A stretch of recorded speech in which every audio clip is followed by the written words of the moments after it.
Bismillahirrahmanirrahim. Falamma tuwfiya sumangsane seto sapa Imam Syafi'i inqalaba mongko balik sapa Muhammad ibn Abdul Hakam an madhabihi saking madhabi Imam Syafi'i wa raja'alan bali sapa Muhammad ila madhabi abihi maring madhabi bapake Muhammad.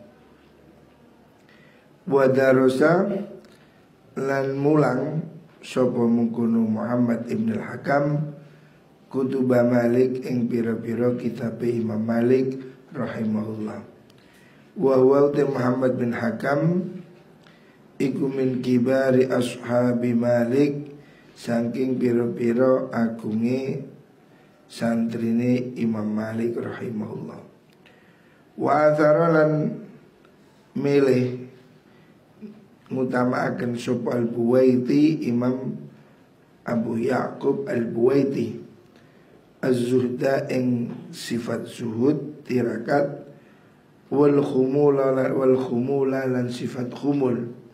Khumul itu samar, tidak terkenal.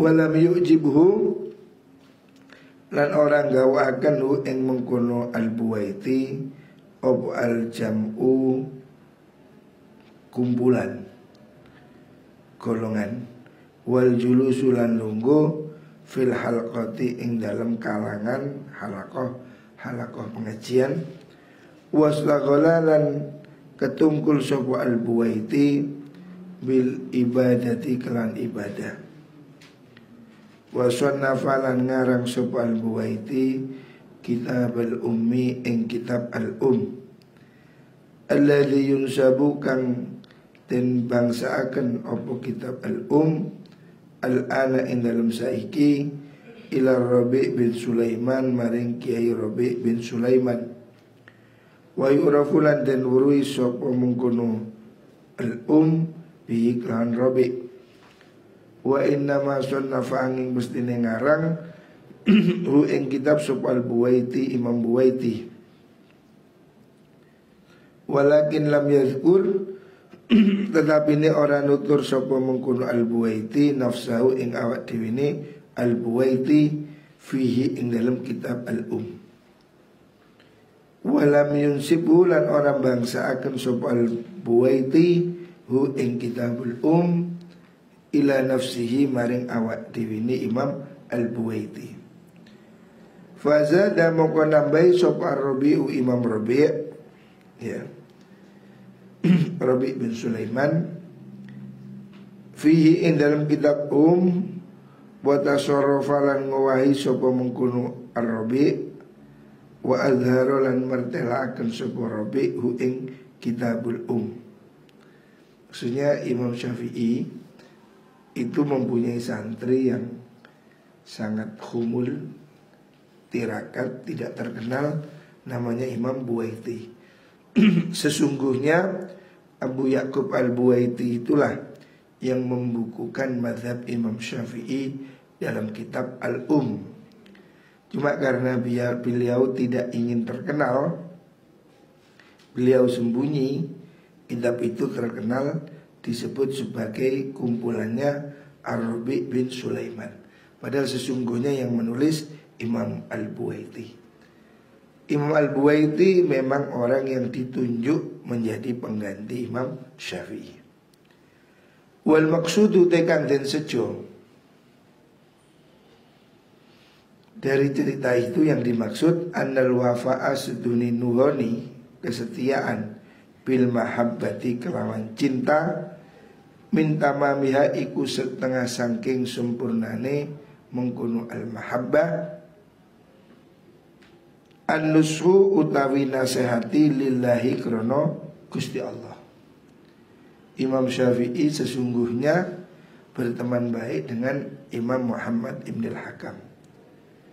Orang mengira penerusnya Imam Syafi'i nanti adalah Muhammad ibn al-Hakam. Tetapi Imam Syafi'i ternyata menunjuk Abu Ya'qub Al-Buwaiti. Sebab Abu Ya'qub Al-Buwaiti orangnya lebih zuhud.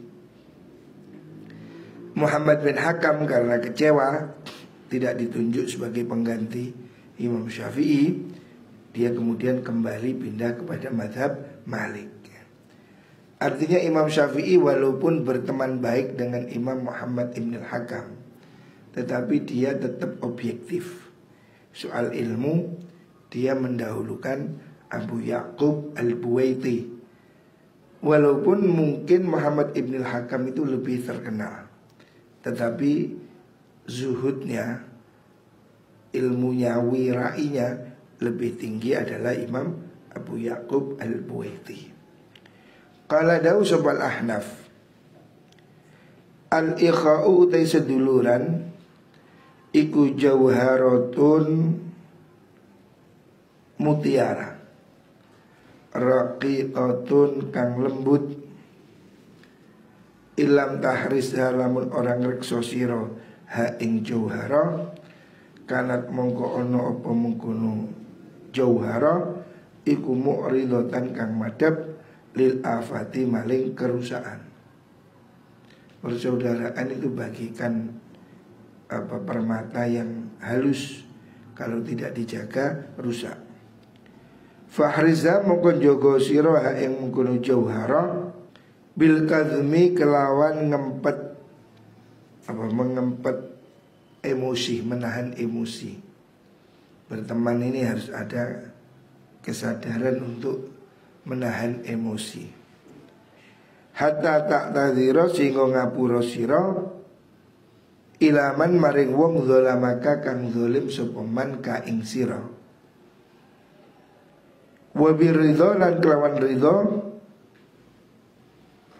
hatta la tastakthira sehingga orang ngakehaken sira min nafsika sanging awak dhewe sira al-fadla ing keutamaan, wala min akhika lan ora saking sedulur sira at-taqsira ing pepeko. Jadi hendaknya kamu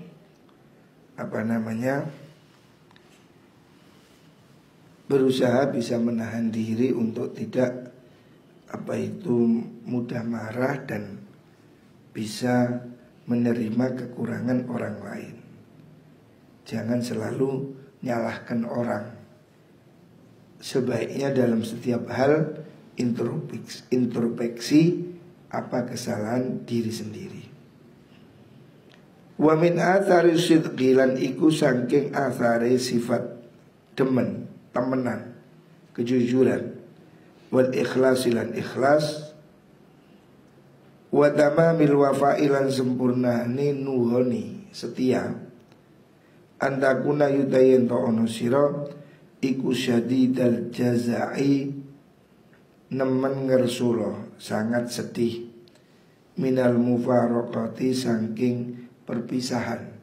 Kalau pisah merasa kehilangan. Nufurat tab'i tur wong kang lumayu watae. Maksudnya lumayu wata itu berusaha menghindar, selalu lari menghindar an asbabiha, saking kita selalu berusaha menghindarkan hal-hal yang menyebabkan perpecahan. Kama kila kaya den dawakan apa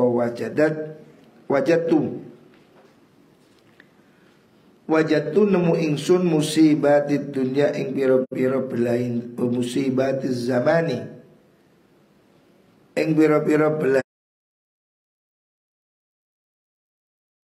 zaman jami'as kabani musibah siwa furqatil ahbabi sakliyane pisahan pira-pira kekasih hainatal khutbi kang enteng pekiwe, maksudnya sangat ringan.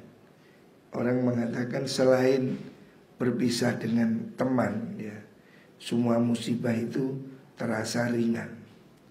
Ini kalau orang memang betul-betul setia dalam persahabatan. Wa ansyadalan nembangaken sapa Ibnu Uyainah, Imam Ibnu Uyainah, hadzal bait ing ikilah bait, hadzal baita ing ikilah bait. Wa qala lan dawu sapa Ibnu Uyainah, wa qala lan dawu sapa Ibnu Uyainah, laqad ahidtu teman-teman janji ingsun akwaman ing pira-pira kaum faraqtuhum kang misai ingsun hum ing mengkono akwam mundu salasina awit saking 30 apane sanatan taune mayu khayalu ora den gambaraken ilayya maring ingsun apa anna husratahum setuhune nelongsone mengkono-mengkono kaum iku zahabat ilang apa mengkono husrah min qalbi saking ati ingsun. Orang ada yang saking setianya, saya sudah pisah 30 tahun masih terasa nelongso, masih sedih di dalam hati. Wa minal wafailan iku setengah saking wafa, setia dalam pertemanan. Allah yasma'a utayen to orang ngrungokaken sapa wong balaghatin nasi ing pira-pira guneme menungso atau gosip ya. Jangan dengar gosip orang lain. Ala sadiqihi ing atase koncone man. Jangan kita dengar gosip atau apa namanya isu tentang teman kita. Kalau itu belum jelas, kalau tidak pasti, jangan gampang percaya gosip ya. Apalagi hari ini medsos ya, orang bisa share mudah bohong-bohongan. Makanya kalau ada gosip tentang seorang teman, jangan gampang dipercaya sebelum betul-betul nyata. La siyama apa maneh man ing wong yudhiru kang mertelaken sapa man awalan ing dalam kawitane anau Sulaiman iku muhibbun wong kang demen sadiqahu ing kancane man kaila yattahima supaya ora salah faham sapa man summa yulki nulini baaken sapa mungkun man al kalama ing guneman ardon krono mentoaken atau apa itu namanya menyindir. Wa yunkilulan mindah sapa man minas anisodiki saking kanca ma ing perkara yuhiru kang nibaaken apa ma gregetaken. Yuhiru itu manasaken, menyebalkan al-qalba ing ati. Jangan gampang dengar gosip yang yaitu memanaskan hati atau adu domba. Apalagi kalau dia itu ada indikasi tertentu. Wadzalika utawi mengkono-mengkono niku wau Allah yusmi'aniku iku min daqaiqil khiyali sangi pira-pira lembute rekadaya. Itu termasuk bagian dari trik-intrik fitadribi ing dalam ngerusak persaudaraan. Jadi kadang teman itu juga ada yang ada apa? Ya mengadu domba, menukar-nukar omong supaya kita tidak baik. Waman utai sapane wong iku lam yaktaris orang ngrekso sapa man minggu sange mengkono simaul balaghat niku lam tadum mongko ora langgeng apa mawad datuhu asia-asiane man aslan babar pisan. Kalau kamu masih percaya gosip, maka sulit kamu punya teman baik ya. Pasti gampang dipecah belah. Sehingga apalagi hari ini ya, fitnah itu gampang dibuat ya. Berita hoax gampang dibuat. Makanya kalau kamu tidak lihat dengan mata kepala, jangan percaya. Kamu lihat aja belum tentu benar. Sekarang kan bisa diedit foto diedit. Walaupun benar kelihatan, itu belum tentu benar. Sekarang bisa diedit. Jangankan foto, video sekarang bisa diedit. Orang bisa bikin video omongannya dari orang lain, tetapi mulutnya orang lain. Itu kan bisa ada itu aplikasinya. Umpamanya fotonya Samsul diedit bisa nyanyi bahasa Inggris. Iso, mulutnya ya bergerak-gerak, padahal itu editan. Artinya gambar pun, video pun bisa diedit. Jangan gampang percaya dengan sesuatu yang kamu tidak lihat sendiri. Qala dawu sapa wahidun wong suci li hakimin maring seorang hakim orang bijak. Hakim, qad jitu temen teko ingsun khotiban hale wong kang lamar lima waddatika maring sifat asisiro. Saya ingin berteman, melamar atau maksudnya melakukan pendekatan agar berhubungan baik. Qala ngucap sapa mungkun hakim, in ja'alta lamun dadekno sira mahroha ing mahari mengkono mawaddah salasan ing perkara telu fa'altu mongko nglakoni ingsun. Orang hakim, orang bijak mengatakan kamu boleh jadi teman, sahabat, kekasih, tapi saya minta maharnya 3 ya. Kalau persahabatan itu perlu dilamar, maka maharnya 3. Artinya persahabatan ini akan terjadi, kamu saya jadikan sahabat kalau kamu memenuhi 3 hal. Kala ngucap sapa wahid, wa mau te apa? Iku apa ya uti salasa? 3 hal itu apa? Kala ngucap sapa hakim, la tasma ojo ngrungokno sira alaya ing atas ingsun balagotan ing kegorohan. Kegorohan itu gosip, hoax. Jangan kamu dengar gosip. Wala tu khalifni lan ojo nulayani sira ni ing ingsun fi amrin ing dalam perkara. Wala tutikni lan ojo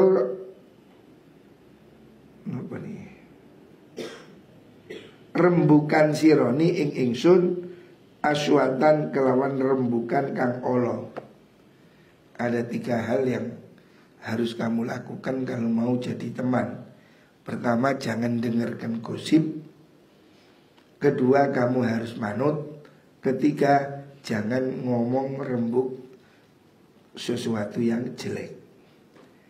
Wa minal wafairan iku setengah sanging nuhoni. Nuhoni itu kesetiaan.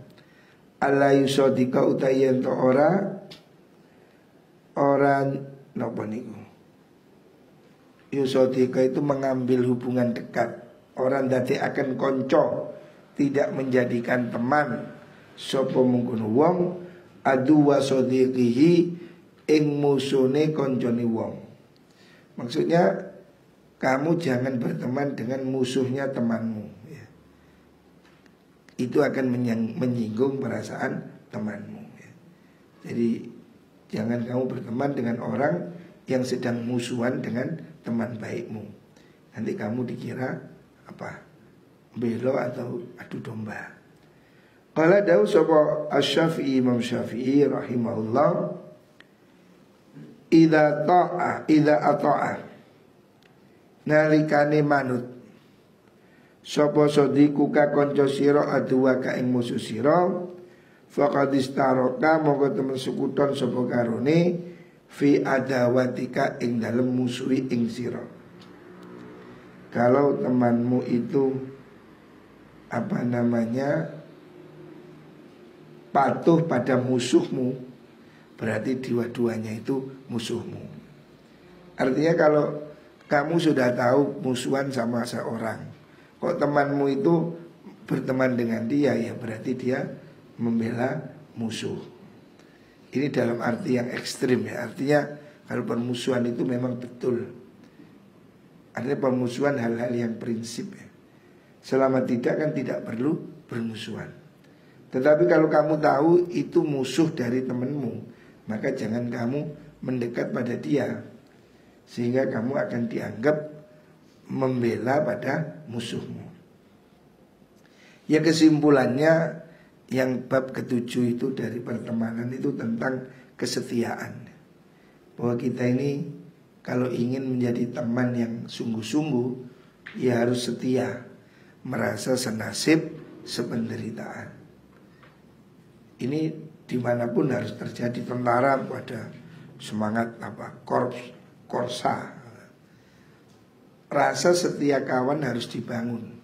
Kalau santri ya sesama santri, bagaimana menjaga nama baik pesantren, ya harus saling menjaga. Artinya kita ini namanya teman ini tidak harus selalu diturut.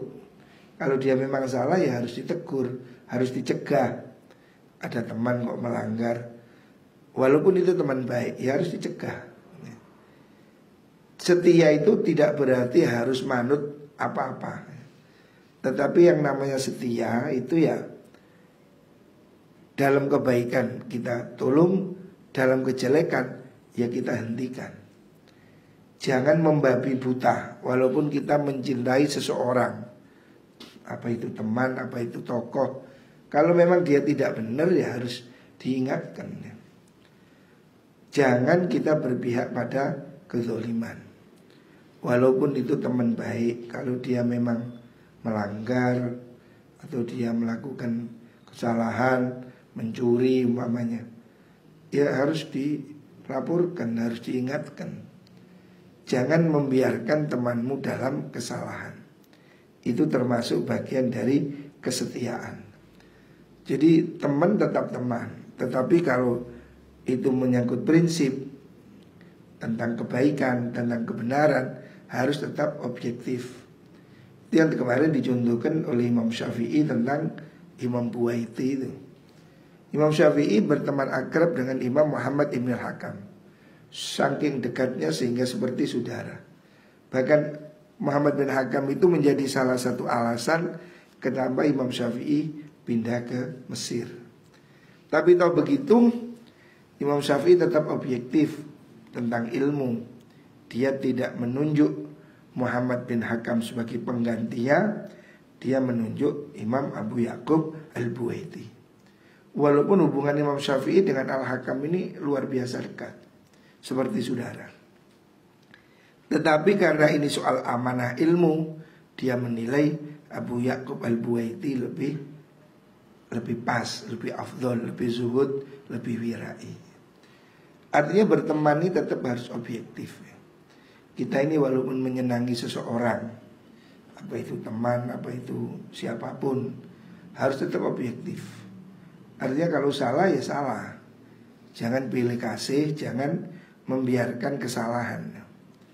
Dalam pendidikan juga begitu, di pondok juga begitu, harus tegas. Siapapun melanggar harus dihukum. Jangan dibiarkan. Anak gak sekolah, anak main HP, tidak boleh di pondok, semua harus seragam. Jangan sampai orang itu karena teman kemudian tidak adil. Tetap soal kebaikan harus pada jalan yang lurus. Semuanya ya wae ngaji dioprak, wae sekolah dioprak ya. Jadi lakukan apa yang harus menjadi kewajiban walaupun itu seorang teman. Seperti ayah saya dulu, saya walaupun anaknya digundul, nggak ngaji saya digundul. 2 kali saya digundul sama ayah saya. Ayah saya tidak peduli, anaknya pun digundul. Jadi tegas gitu. Pendidikan itu yang seperti itu. Sehingga anak-anak ayah saya nggak ada yang nakal. Karena ayah saya keras ya. Walaupun anaknya ya, saya sendiri gundul ya digundul. Hanya soal nggak ngaji digundul ya digundul. Biasa kalau ayah saya begitu. Nggak ada yang dimanja. Bapak orang ini kalau sudah dimanja rusak ya. Itu pasti penyebab banyak ya, termasuk anaknya kiai. Jadi rusak kalau dimanja. Merokok, nggak sekolah, harus diketati. Saya sendiri anak saya tidak ada yang merokok. Saya bilang uang saya haram kamu belikan rokok. Tegas saya. Nah, anak saya tidak ada yang merokok. Karena saya katakan saya haramkan uang saya beli rokok. Jadi kamu kalau pakai duit saya haram beli rokok. Enggak ada yang ngerokok anak saya. Karena saya memang tegas. Kalau saya biarkan di Lurboyo enggak ada orang enggak ngerokok. Sejak dulu kiainya ngerokok. Mbak Mahrus ngaji sambil ngerokok. Tapi saya tidak ingin anak saya merokok. Makanya saya ya beri tegas. Makanya anak saya tidak ada yang merokok. Anak saya laki-laki semua, alhamdulillah.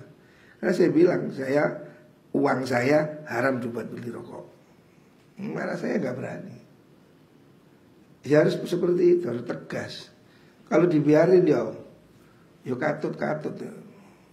Di Lirboyo orang nggak ngerokok itu langka. Mungkin 85% merokok. Tapi saya kepingin anak saya nggak merokok. Ya saya beri garis. Kamu boleh minta uang tapi tidak boleh beli rokok. Ya tidak merokok. Ya alhamdulillah. Jadi anak-anak ini tidak boleh dimanja. Harus diajari bagaimana dia hidup mandiri. Bagaimana dia bisa mencukupi kebutuhannya. Walaupun saya bisa membayar semua kebutuhannya. Tapi lihat anak-anak saya, tidak ada yang manja. Sepeda motor aja tidak ada yang punya. Coba lihat mana anak saya tidak punya sepeda motor. Itu sepeda motor yang dipakai sepeda saya. Sepupu-sepupunya kamu lihat Anur 2, Anur 3, kamu udah punya Tiger, punya macam-macam sepeda. Anak saya tidak punya.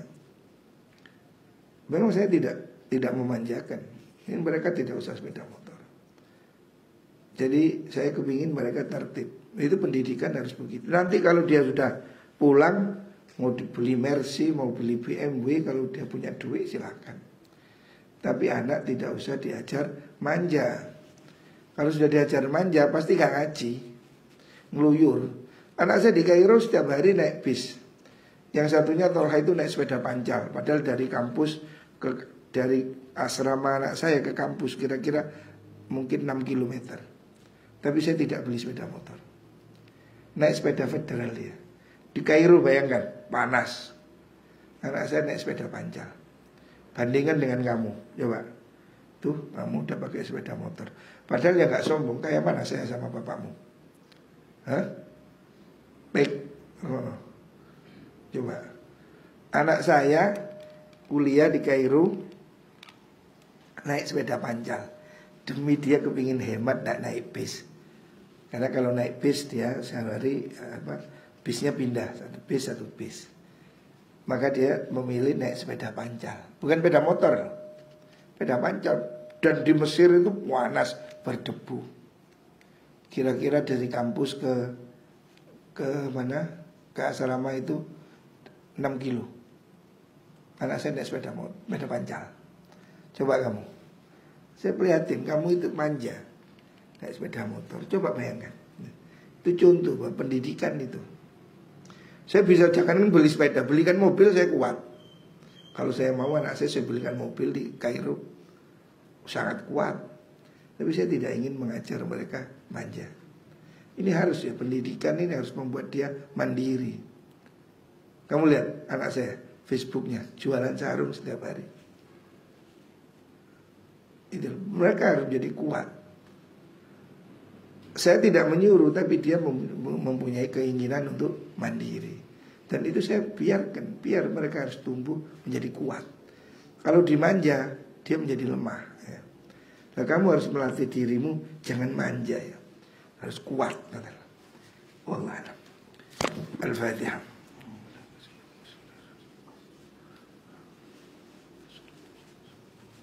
Assalamualaikum warahmatullahi wabarakatuh.